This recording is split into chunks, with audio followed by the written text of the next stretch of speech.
Assalamualaikum warahmatullahi wabarakatuh. Perkenalkan, nama saya Ripani Damayanti Mutia Carsa. Di sini saya akan mempresentasikan mata pelajaran AIJ atau Administrasi Infrastruktur Jaringan mengenai routing dinamis. Routing adalah suatu protokol yang digunakan untuk mendapatkan suatu jaringan untuk ke jaringan yang lain. Semua router menggunakan IP address, tujuannya untuk dapat mengirimkan paket. Sedangkan routing dinamis adalah suatu routing yang dilakukan oleh router dengan cara membuat jalur komunikasi data secara otomatis sesuai dengan pengaturan yang telah dibuat. Macam-macam protokol routing dinamis. Yang pertama adalah RIP atau Routing Information Protocol. Merupakan routing information protocol yang menggunakan algoritma distance vector untuk mengirimkan routing tabel ke semua interface router.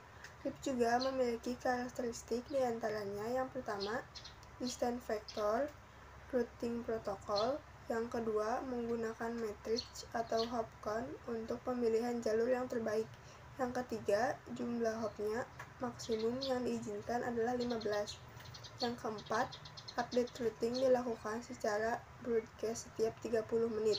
Yang kelima, RIP memiliki nilai AD atau Administrative Distance sebesar 120.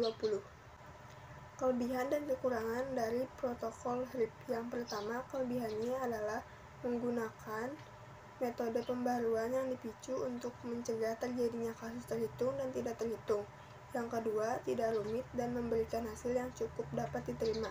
Sedangkan kekurangannya, yang pertama, jumlah host yang dimilikinya terbatas, tidak memiliki information subnet setiap rute, yang terakhir, tidak mendukung variabel like subnet masking atau VSLM. Yang kedua adalah OSPF atau Open Path First. OSPF, protokol routing dengan algoritma link state, mampu membagi jaringan menjadi beberapa tingkatan, atau disebut dengan sistem pengelompokan area.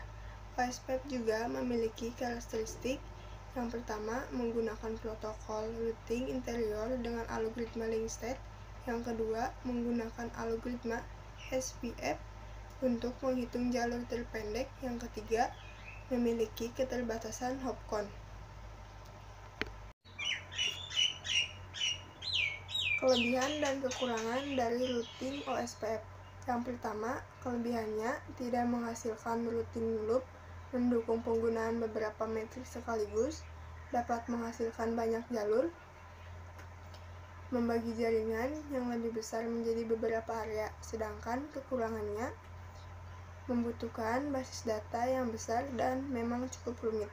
Yang ketiga adalah BGP atau Border Gateway Protocol. Menggunakan algoritma distance vector, BGP juga memiliki kemampuan untuk mengumpulkan rute, mempertukarkan rute, dan menentukan rute terbaik menuju sebuah lokasi dalam jaringan.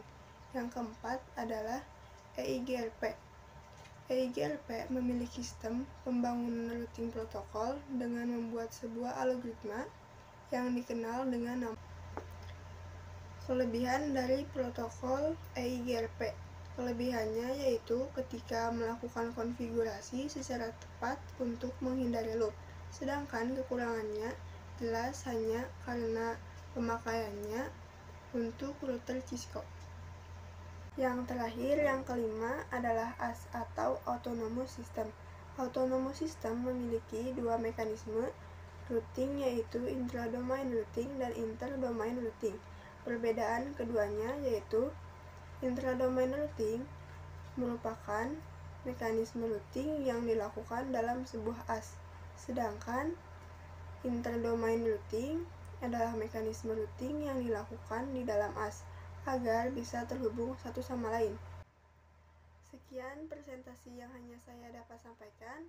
Maaf jika ada pengucapan kata yang salah. Cukup sekian. Wassalamualaikum warahmatullahi wabarakatuh.